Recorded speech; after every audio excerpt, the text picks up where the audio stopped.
kajian keperawatan gawat darurat. Kita juga belajar A, B, C sampai G, H ya. Untuk pengkajian secondary survey nanti dilanjutkan. Untuk pertama apa yang harus kita lakukan kajian di bidang di bagian ya, RW. RW itu ada manajemen jalan Napas. ya. Bisa dengan alat tanpa alat. Dengan alat dengan tanpa alat Anda boleh membuka jalan napas dengan head to chin lift ya. Dahinya ditekan ya, head ya. Kemudian dagunya dibuka. Ini karena pantom ya otomatis terbuka. Tapi kalau manusia kita buka jalan nafasnya. Dilihat ada sumbatan atau tidak, mau benda padat ataupun benda cair. Yuk. Kemudian membuka jalan nafas harusnya kita di sini ya. Harus mobile tempat tidurnya di atas. Ini kan bisa dibuka. Kalau di rumah sakit boleh dibuka dalam situasi tertentu. Ya, stabilkan ini ya, jadi Anda membuka jotras ya, jadi rahang-rahangnya kalau orang dalam kondisi tak sadar itu lemas sebenarnya, ininya menekan ini, jadi membuka jalan nafas ini dengan tanpa alat. Kemudian dengan alat, datang dengan alat, ya Allah. Membuka jalan nafas dengan alat. Udah kenal semua? Alpa. Tahu ya? Apa Ya. Bu? Nggak tahu dulu saya. Ini kalau parengal RW, ini naso parengal RW. Nah, tuh. Anda boleh ukur dari ujung bibir ke mulus mandi belah ya. Ini ke tulang telinga bagian bawah. Ini ukuran kalau mau lihat ukuran. Sorry. Nah, ini kan terlalu pendek ya. Berapa? Walah, saya punya oleh-oleh tadi ya. Makanya berbunyi. Ya, kemudian juga apa yang berbunyi ini? Tidak terlalu panjang ya. Tergantung ukuran yang dibutuhkan. Ada ini apa namanya? Suara ikan ada gorden. Nah, ini. Yang ini. Ini naso parengal RW NPA. Ini opa. Ih, kok gatal itu saya. Iya, Opa. Hujan. Ya. Oro Ini membuka faring. jalan napas. Pada saat kita sudah membuka jalan napas tadi dengan cara manual, tanpa alat, kita mengartikan cervical collar ini untuk menstabilkan leher ya. Ada curiga fraktur cervical, jadi masuk sedikit, kemudian ini pasangkan ke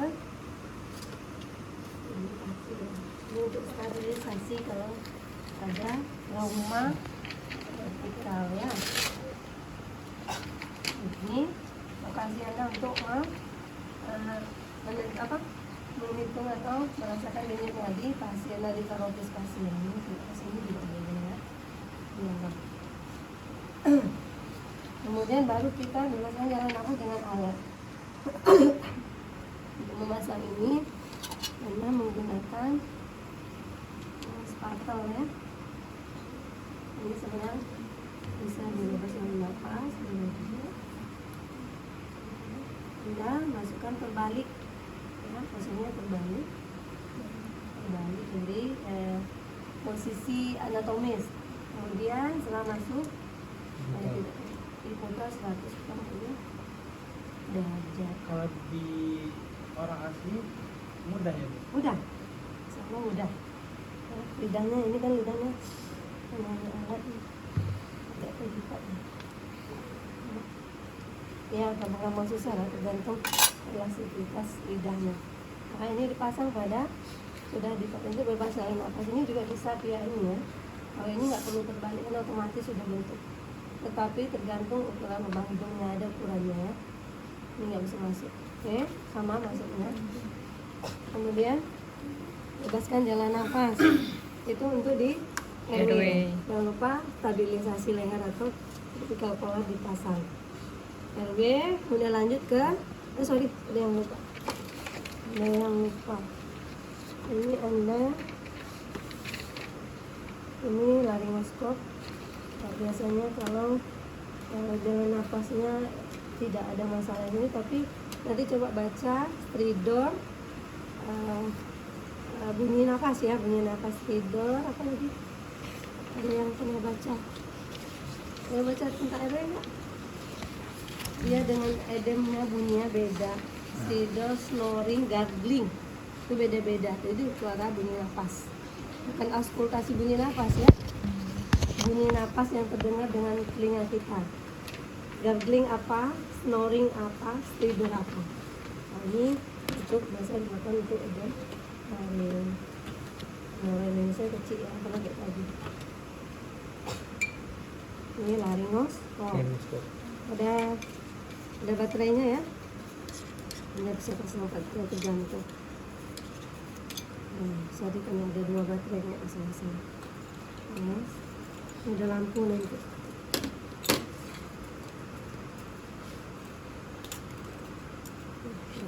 Biar tahu nanti pakainya tak tahu.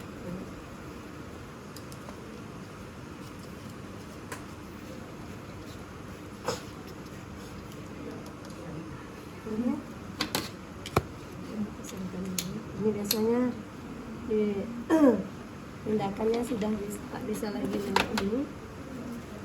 Ini biasa di atas kepala pemasangannya. Iya. Ada yang pernah lihat? Ada di Oka. Di ruang Oka ya? Iya, Bu. Bisa dibarengi dengan anestesi ya. Ini agak dikit. Yang pasang siapa? Perawat anestesi atau dokter? Dokter. Ya, kalau untuk perawat anestesi biasanya juga mampu ya. Kalau perawat IGD terlatih dia juga biasanya sudah paham ya. Saya ke manusia belum pernah ya, karena nggak mudah memasang ini, izinnya harus izin dokter yang ada di IGD. Ya, ini, nah tuh lihat, ini tadi, ini. Yang dimas ini harus ada mandrinnya, harus ada apa? Biar mudah masuknya, biar ngikut irama saluran pernapasan. Ini dimasukin, tapi ini nggak bisa karena dia nggak bisa ngikut.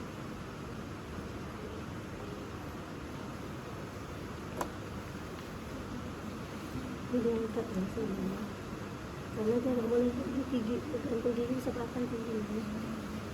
Dia nggak bisa masuk lagi. Ini ngikut ya. Jadi coba ya biar tahu. Setelah masuk ke dalam baru di balonnya di masuk udara. Baru dihubungkan dengan itu. Ya, nampak tuh. Tapi sulit masuknya. Nanti coba masing-masing silakan coba.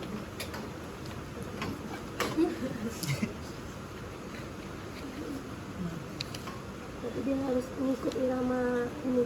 Karena nggak ada kawatnya dia nggak bisa masuk. Oke, ini juga sama untuk membebaskan jalan nafas. Kemungkinan untuk ditolak ada nggak? Karena dia bila tak sadar. Karena jalan nafas lain lagi tak bisa karena nggak bisa lagi dibantu dengan yang lain. Biasanya tahap akhir ini. Biasa pasien dengan edem laring mungkin karena luka bakar yang sampai ke, nanti belajar tentang luka bakar ketika seseorang bulu hidungnya terbakar, alisnya terbakar, rambut terbakar, dicurigai dia sudah masuk ke saluran pernapasan atau keracunan ya, terhirup udara yang sifatnya karsinogenik yang bisa menyebabkan edem laring.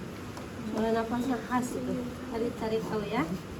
Ini untuk RW. RW. Kemudian kita lanjut